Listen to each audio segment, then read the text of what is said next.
Everyone, a very warm welcome to this special. England are looking to complete their run chase of 378, a historic run chase, and they've reduced that number to 119 going into day 5. Can they do it? Or will India be able to stop England? That is the big question. Indian bowlers on the 4th day were poor in their bowling efforts, and you just saw England batsmen, first the openers, putting up their quickest opening century stand, and then Root and Jonny Bairstow showed their new brand of cricket. Though a lot of people might say that it really wasn't their new brand of cricket, more like just proper good old test cricket batting. But India in trouble. Can they make a turnaround from here on? I have with me Nikhil Narayan in the studio. Also joining me on the show, Ashok Malhotra, former India cricketer. Also, cricket writer and analyst Santosh Suri joins us from Edgbaston. And the first question then goes to Mr. Suri. Sir, please, is there any rain round the corner? Tell us.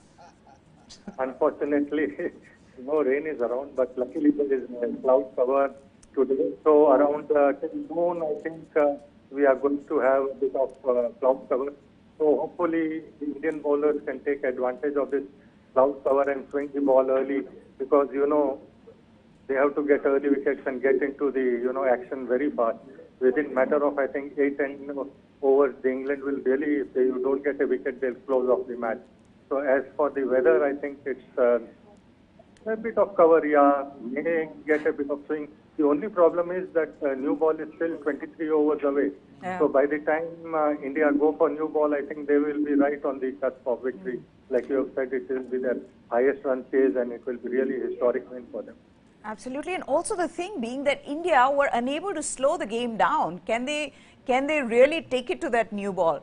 Or will England just run away with the test matches? We've seen them do on day 4, Ashok sir, but everything for England went according to plan. Be it that short ball, peppering the lower order with the short ball, which didn't work for them in the first innings, but they still went with that plan. And then just the way they batted, openers again, you can't say so much about Root and Jonny Bairstow playing the Baz ball, but the openers definitely did.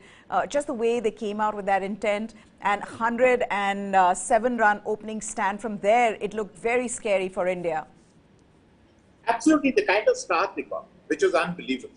The kind of standard they set over a last test match, it was very, very ordinary opening partnership. First 50-run partnership, and from, I say, 100-run partnership. And what a time to score that partnership, and quick time.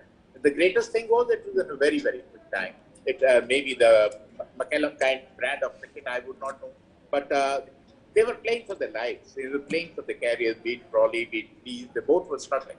But they really survived the Indian bowlers. The way they batted, they took the fight to the opposition, took the fight to Indian bowlers, and were successful. That 107-run stand turned the tide in favor of England. I know what Root and Bairstow can do, the form Bairstow is, and Root, we know how many hundreds he scored in this last 1 year. So the fact is that start turned the tide in favor. I would say 378 was a formidable total. But I would say you never say never still. Because there's still chance, you need a couple of quick wickets early on. At first hour, we can pick up early wickets. Then tide can, because ball is reversible. There's no doubt about it. Only thing is that you can't give too many boundaries. You cannot give too many boundaries and can't give the single. The long off has to come in. If they go over the top, good luck to them. Anyway, they're walking away with it. But try to put a little bit of pressure. You have to. I think a little bit of inexperience of Bumrah is doing. I'm not being critical, but the fact is, definitely a little bit of inexperience definitely is showing. And although he's got Virat Kohli guiding him all the way, but still, I see the Indians lost a little bit of plot, but a brilliant batting by English batters. That's true. Well, I think a lot of people here on this panel would agree that Virat Kohli at the moment should just let the bat do the talking, given that nothing else is working for him. But just coming back to Jonny Bairstow and Root, how good have they been for England, Nikhil? It's incredible. Jonny Bairstow, I mean, he's just scored 300s in the last 20 days. He looks good to score another one today. That would take him to 500s in a year for England. Absolutely. You know, he's the highest run getter this year. He's almost aggregating 1,000 runs. That'll be 600 in the year, right? It'll be 600 in Yes. the year. So he already has 5, which is the highest in the year. This will be his 6th if he scores the 100 today. Highest run getter this year, almost 1,000 runs, as I said, this year. Joe Root is at number 2. Their partnership has been formidable for England this year. We know what they did at Leeds at 111 run stand of 80 odd balls, gunning down the target in the 4th innings. So, you know, Joe Root and Jonny Bairstow, and they complement each other, you know, brilliantly, like He-Man or Superman of Test cricket in this calendar year. Joe Root is more classical. Jonny Bairstow invokes, you know, whatever you want to call it, baseball, baseball. He has his own style. In both the innings, though, Meha, Jonny Bairstow, you know, he took time to settle in the first innings and second innings. In fact, he struggled in the first half of his innings. In this second innings also, he was slow, he is circumspect, he respected that they had lost 3 quick wickets. But then he changed gears, and now he's currently batting at a strike rate of 82. So this confidence that, you know, I will bide my time initially and then play my natural aggressive game without taking risks. His control percentage is around 85%, which means he's middling 4 out of every 5 deliveries, or is in control every 4 out of 5 deliveries he faced in the innings. That is exceptionally high for a batsman who takes calculated risks. Correct. Good old Test batting, as you said, yes, but with a positive intent, and that positive intent is what everyone calls baseball. It's not reckless stroke play. Yeah. Well, ask Ben Stokes about it. Maybe he'll have something different to say about that. But just coming back to the Indian bowling now, Ashok sir, you look at this Indian bowling and they bowl beautifully on the first 3 days. Whenever they did get to bowl, but on the 4th day, were you disappointed in the way they bowled, especially the kind of line that Ravindra Jadeja was bowling, also with Mohammad Siraj not really going seam up straight away? Were you surprised by the tactics? Were you disappointed by how they were bowling yesterday? I would say I was a bit disappointed because Mohammad Siraj, I know he's in your in your face kind of a bowler. He keeps coming at you. He keeps coming at you. But somewhere along the line, when the stick is flying, the best thing is to take the pace off. Try to check the flow of runs. You know, over the wicket bowling is never going to be successful, especially against right hand. So I don't know what they were trying to do. That is what I said about the inexperience of Bumrah, because he's the skipper. I know maybe he's not captaining, but it's still the skipper on paper. So whatever we say, we have to say about Bumrah. And another thing is even Shardul Thakur, yes, who's always been a performer. He has been very, very off-color. And whether we like it or not, whatever we said on day 1 about Ashwin not playing, now it is coming back. It is hurting us. And believe you me, you cannot drop a guy who scored 400 runs. How would Virat Kohli feel if he's dropped tomorrow? Because the horse for course is kind of a policy. Okay, it is turning, it is moving, and you're uncomfortable outside the off stump. You can't do that. You know, I somehow never agreed by Ashwin has been dropped, and once again, they have to bite the bullet. You know, they cannot drop Ashwin, and it is really hurting. Absolutely. Because playing 4 medium pacers, it's a very good thinking. But 4 medium pacers, it is one-dimensional bowling. You need to have a spinner, a genuine spinner. Jadeja is a good spinner on a turning track. On a flat wicket, he's somehow not as effective as he was. That's right. Every time you have this conversation, Nikhil, around whether we should take Jadeja into the side or Ashwin overseas because you only play one spinner, there is always this question about horses for courses. But at the same time, there is also this debate as to whether you should go with your best spinner or whether you should go in with a batsman who can spin, who can bowl as well. And I know Jadeja, especially in this test match, when it comes to his batting, you really cannot question him. But at the end of the day, you miss your best spinner in the side. Absolutely, Maya. And for me, the choice wasn't between Jadeja and Ashwin. And as we said it in the start of the test match, the choice was between Ashwin and Thakur. And Ashwin should have played you cannot just see overhead conditions and clouds and play Dhakur over Ashwin. I mean, Ashwin has 400 plus wickets. Ashwin has pedigree. He is the greatest off spinner India has ever produced. He's perhaps the greatest spinner India has ever produced. His numbers in Sena have transformed phenomenally since 2018. He's now a wicket taker. His record against left-handers is phenomenal. He's gotten out Ben Stokes 12 times. Imagine him against Alex Lees. It wouldn't have been easy for Alex Lees tomorrow if Ashwin was there, with that angle. So, Ashwin not playing and Dhakur playing over Ashwin, given that England was serving up placid tracks in the New Zealand series and the ball was turning, Jack Leach picked up those 10-wicket haul. Ashwin was needed on day 5. Also, Ashwin has a brilliantly restrictive economy rate. He can slow down the match, which Jadeja could not do yesterday. So I think India have missed a big trick by not including our Ashwin. Okay, now moving on to the other big question then to come out on day 4 is some of those Indian batsmen and their susceptibility to short bowling. Santosh sir, I'm sure that was a conversation in the press box as well. I mean, now it is a given the moment Shreyas Iyer walks onto the pitch, we all know what is going to happen to him. And that's one thing, that there is a plan for him because of how he's been getting out. The other thing is that he falls straight into that plan and gives his wicket away. I mean, how do you look at that? And was that really the difference where India got out for 120 overall on that day, scored 120 for 7 wickets? Absolutely. I think the English team management had done fantastic study of the weaknesses of the Indian batsmen. They set a brilliant trap for Shreyas Iyer. And, with this IPL and white ball cricket, the batsmen these days, even the tailenders tend to hook the ball. And they don't have much idea how to, get out of the line. There used to be time when our top-class batsmen could sway away from the bouncing deliveries. They knew how to handle them, how to play, drop the ball dead right in front of them. But that technique, as the white ball has, dominated, it has become stroke playing oriented. This is impulsive hooking, it is known as. What are the consequences? They don't matter. Sometimes when it comes and hits your bat and it goes into the stand for 6, it looks brilliant. But then, in T20, it's okay. You hit 3, 4 sixes, you have done the job. But here it is 5-day match and you hit a couple of 4s or 6s and then give away your wicket. That is not going to serve the, cause of the team. That's exactly what Shreyas Iyer has to learn from this mistake that is made. Even our tailenders, they were more than happy to, hooking the ball or playing in the air, and that's how we immediately lost all the advantage. We were hoping that to get a psychological advantage, India should have at least a 400 plus lead, but it never happened because of this reckless batting.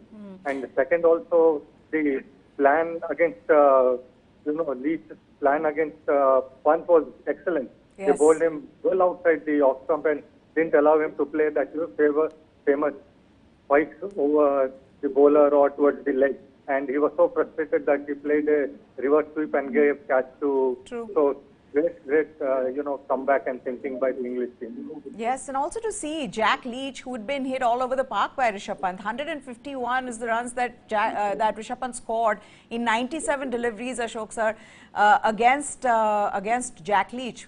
But, yet again, Ben Stokes got Jack Leach in second ball of his over, and you saw Rishabh Pant getting out to that. So it also comes down to just England going by their plans, sticking to their plans, and all those plans working well for them. I think it was bad management. You should have taken the game away. I was expecting India to score 300, 400 runs and take the game away from it. But then India, if you look at India now, we have a very soft management. We have got Shubman Gill, who is very suspect against the moving ball. We've got two, Cheteshwar Pujara 1 and Cheteshwar Pujara 2, playing together. That is hitting yourself in the foot, believe you me, because I said on day 1. And then you got Virat Kohli, who's definitely struggling with form. And then you got Shreyas Iyer, who's struggling with short ball. So look at who's you're left with. Rishabh Pant and Ravindra Jadeja. You're not left with much of a bat if you look at it. And they They knew that, and the moment they got rid of Rishabh Pant, although it was indiscreet shot by him, but unlike Rishabh Pant, but the fact is, the moment they got rid of Rishabh Pant, who took the game away from England? Even we are struggling in the first. So India will have to do a lot of rethinking, because when you keep winning, you don't do this thinking that this is where we are wrong. Because we talk about Shubman Gill, he's got a huge talent, but talent has to be turned into runs somehow. You know, you cannot say, oh, he's a blue-eyed boy of Indian cricket as of now. Whether he plays well or he does not play well, whether he scores runs or does not score runs, he is always in the side. I'm amazed. I've been a national selector. I don't know if I would have been there. Believe you me, he wouldn't have been there for a very, very long. And you know, there are other guys who are scoring tons of runs. Look at somebody like Sarfraz Khan. Why don't we have a look at him, who's scoring tons of runs? Why do we have to go to the one-day cricketers or white ball cricketers to play Test cricket? You know, when a hospital puts his policy, then you should have the right kind of team who can draft. And I am never fond of two Cheteshwar Pujaras playing in one side, which slows down the entire momentum. Cheteshwar got his 60, but he slows down the tempo and the momentum, shifted to it. That is what it is, and I don't know when and how we will learn that we can't play two Cheteshwar Pujaras. And that is a valid point, Santosh, and I'm sure that's a conversation that you would have had with other journalists in the press box as well, as to India's batting woes. And we've not seen it just in this test match. Yes, 200s, brilliant hundreds from Rishabh Pant and Ravindra Jadeja got us out of a soup from 98 for 5 in the first innings. Second innings, yet again, Cheteshwar Pujara, along with Rishabh Pant, got runs. But other than those two, who else is scoring runs in this side? Virat Kohli hasn't scored a lot of runs in a really long time.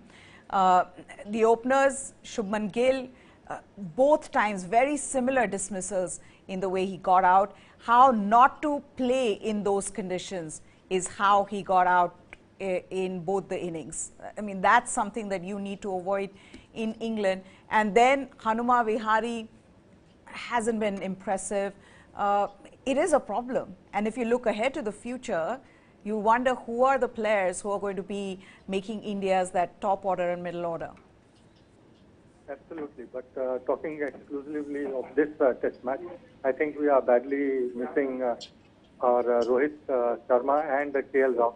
They had given us fantastic starts in the 4 matches that they had played last year. And their absence, of course, this year is in this match is the crucial factor that we are having problems. That's why we are having to rely on Shreyas Iyer and Hanuma Vihari. Hanuma Vihari is almost a strokeless wonder now. He hardly gets a run, and you know that adds to the pressure on the batsman and allows England team to work out their strategy. So that is of the immediate concern. Of course, you're talking of the future. We have in almost approaching mid-30s are Virat Kohli, Rohit Sharma. So at some time of the next 2-3 years, you will have to look at least at the test level to get a new talent in. And it's very difficult to see who the new talent for test match could be. Of course, you talk about white ball cricket, T20 cricket, IPL, you will have at least 20 guys who can play for India. But who is going to play for India in the 5-day cricket? Who can bat, sessions after sessions after sessions. So that is going to be a problem which, of course, like you said, it needs to be, addressed to by the selectors in this coming, we are going to have a test series in Bangladesh in December, and March we are going to have 4 test series against Australia at home. So that is the period when the newer talent should be brought up and, given chance, because Cheteshwar Pujara, Sharma and Kohli, of course, is such a long, bad run he has had that I don't know when his next good innings is going to come. So we have all our fingers crossed, even for today and for the future.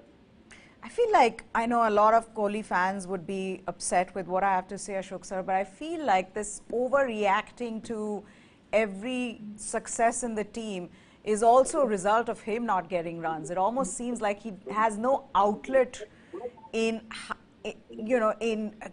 getting that aggression out. Because you saw that yesterday as well.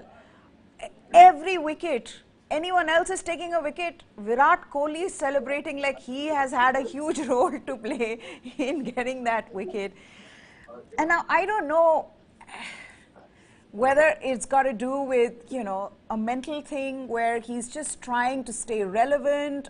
I don't know what it is, but how do you look at that? If I may say, it looks very obnoxious. It looks very ugly. It really, really looks very ugly. You know, and he got to realize he was scoring runs he was a role model for millions of cricketers. But now, this is what they learn. If you see first-class cricket, I've been commentating, they all ditto copies of Virat Kohli. They get their 50s. I don't know. You celebrate your 50, raising your bat. You know, I don't know why they're aggressive. Why? What they're angry about?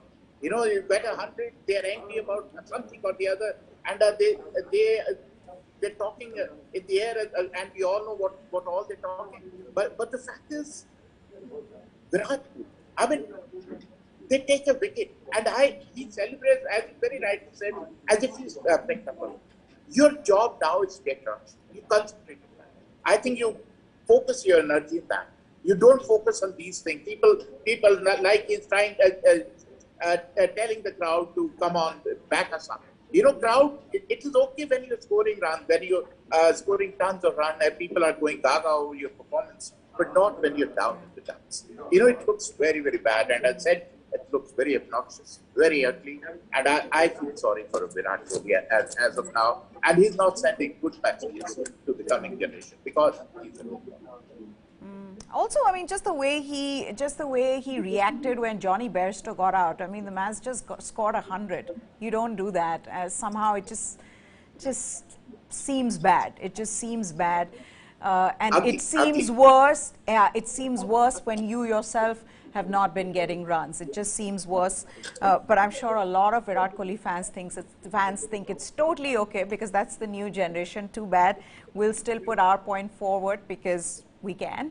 But there's another thing, Santosh sir, which is Shubman Gill and Shreyas Iyer are not getting the runs. They're also not standing in the slips to take catches. What was Hanuma Vihari doing, dropping Jonny Bairstow on 14 in the slips? Oh, that's a very good point you have brought up. I had in my mind. See, the problem was because Jadeja was bowling at that time, so he had his spin pads on.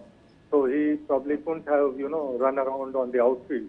So what happened is, because he was running from forward short leg while Jadeja was bowling, and when the next bowler came, pace bowler, he was put at second slip. So that was the problem. You should always have a specialist fielder in slips. You cannot take chance like this in Test cricket at all.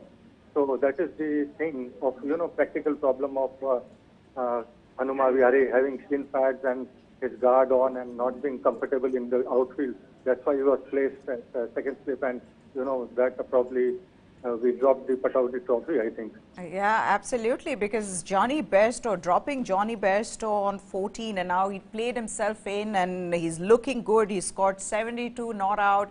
The more aggressive of the two. We've seen what Jonny Bairstow has done in this season. He is the highest run scorer in Test cricket this season. He will, if he gets to his 100 today, will break the record of maximum number of hundreds in a calendar year for an Englishman, which was held by Joe Root last year. So it's not even taken him a year to come close to breaking that record. But thank you so much, gentlemen. We're out of time. Ashok Malhotra, Santosh Suri, Nikhil Narayan, thank you so much. Hopefully somehow we'll get India to come back. I'm going to ask Santosh Suri to go and look for some cloud somewhere, get it right over Edgbaston, somehow make it rain. Something needs to work, overcast conditions, something needs to work for India today if they want to have any chances of winning this one. Well, we'll be back at the end of the day's play to get you the latest on this test match. That's it then. Nikhil Narayan as well. News 9 Sports is what you need to subscribe to for the latest from the world of sports. We've got videos, we've got interviews, analysis, lots of interesting things on our YouTube channel. So that's what you need to subscribe to if you're interested in that kind of thing. For now, goodbye. Thanks for watching.